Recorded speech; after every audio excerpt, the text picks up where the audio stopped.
Jules has been delving into its secrets.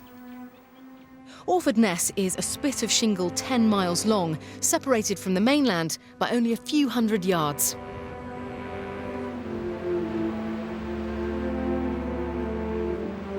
What happened over there across the water arguably had a profound effect on the course of British history.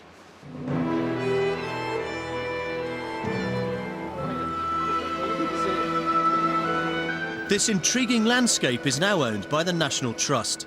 To find out more about it, I'm heading across the water into the Ness's striking interior. Guiding me in is Duncan Kent. Duncan, hi Jules. How are you? Very well, thank you. That's for you. Wow.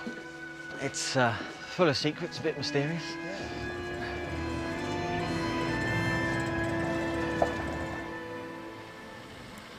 Now, Duncan, when we think of the National Trust, we tend to think of grand country houses and tea cakes and all the rest of it. Yep, that's true. The National Trust has a much wider approach to heritage and conservation. And so this is a particularly important site, both for nature conservation, but also for the range of military testing that was done here as a secret experimental site. Now, as a military historian, this is a fascinating story. When does it start? So the Royal Flying Corps formed 1911, get themselves organised, looking for somewhere as a base to do experimental work, so trying to learn how to use a plane as a weapon.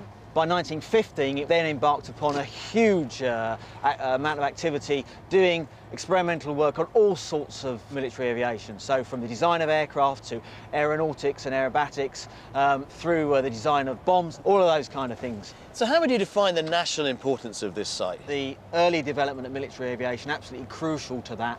And there isn't anywhere like this in the world, I would say. By 1917, more than 600 people were stationed at Orford Ness.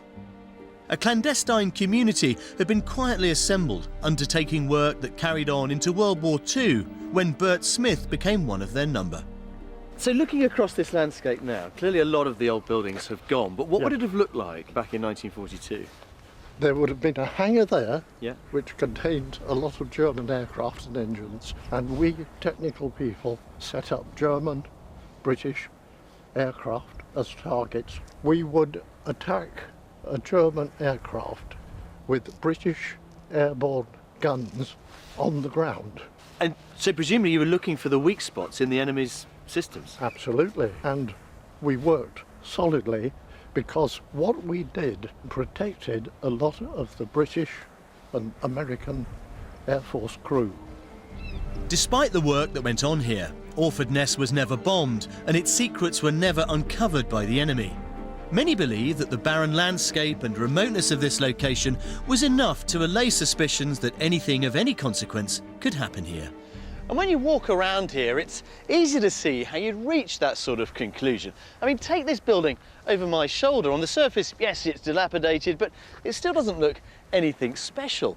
But what if I told you that the events that happened in there not only kept us in the war, but arguably helped us win it? Well, you might think twice about it.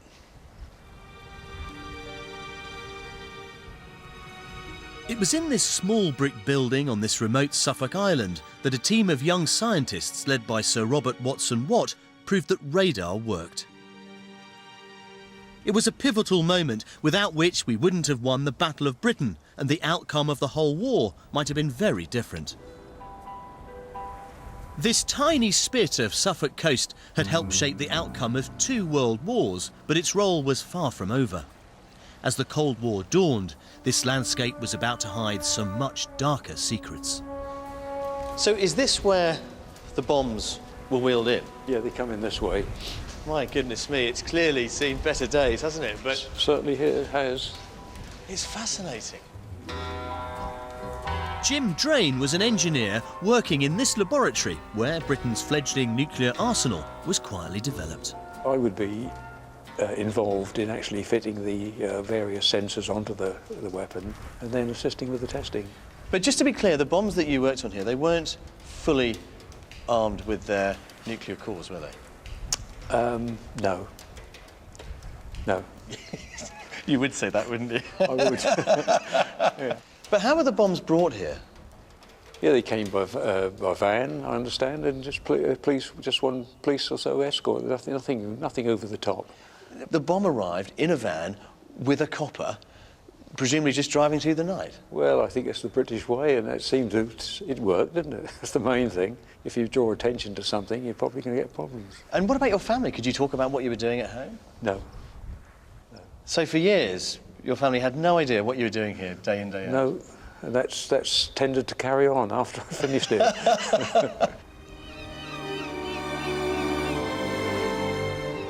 When at last relations between East and West thawed, the military finally packed up and left, letting nature reclaim Orford Ness. But this tiny shingle spit, just 10 miles long, holds a unique place in our past. As much as the people who worked here, it's the location and character of this landscape which have kept its secrets safe and which have shaped the history not only of Suffolk or even our own country, but life far beyond these shores.